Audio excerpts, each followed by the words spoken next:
Be careful what you pray for. The thought crept into my mind as I squinted through the cloud of mayflies and mosquitoes buzzing all around me, biting me and sucking me dry.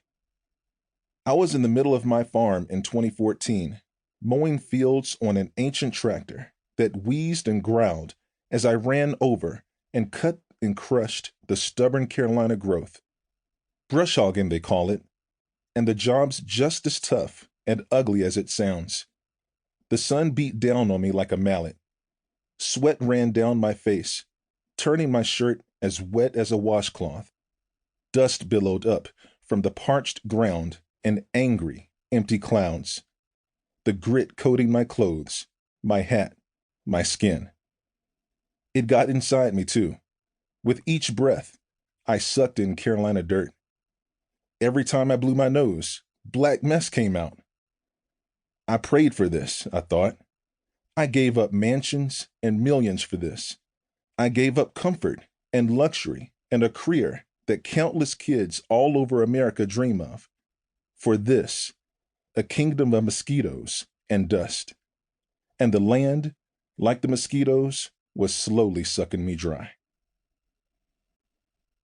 2 years earlier, that land looked like heaven to me. To own and run a farm was more than a dream. It was my calling. And I believed in that calling so much that I was willing to throw away a lucrative career in the National Football League to follow it. This was what God wanted me to do. For my wife, Tay, and for me to give up our comfortable lives and sink our hands deep into family and faith and the good earth. We followed God's call here, away from a mansion in St. Louis to a broken-down farmhouse in North Carolina and 1,000 acres of trees and fish ponds and rich, rolling farmland.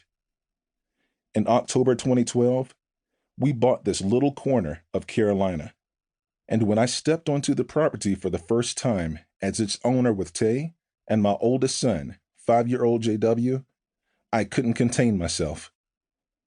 God has blessed us with a place flowing with milk and honey, I shouted. JW looked around and frowned. I don't see any milk, he said, and I don't see any honey. I bent beside him, wrapped one arm around him, and pointed with the other to the land we now owned. Hey, son, I said, see those pastures full of green grass? He nodded. Those pastures can supply food for cows that make the milk we drink. And see all those beautiful wildflowers? Yes, Dad. Bees love those wildflowers, I said. They buzz over to each flower and gather pollen, which they take back to their hives to make honey. JW smiled. I get it now, Dad.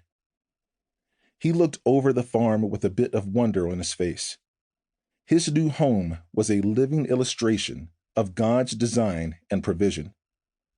On this plot of land, God's greatness and his goodness were on display for everyone to see. Even a 5-year-old on the verge of a strange new chapter in his life. I could see it too. I could feel it.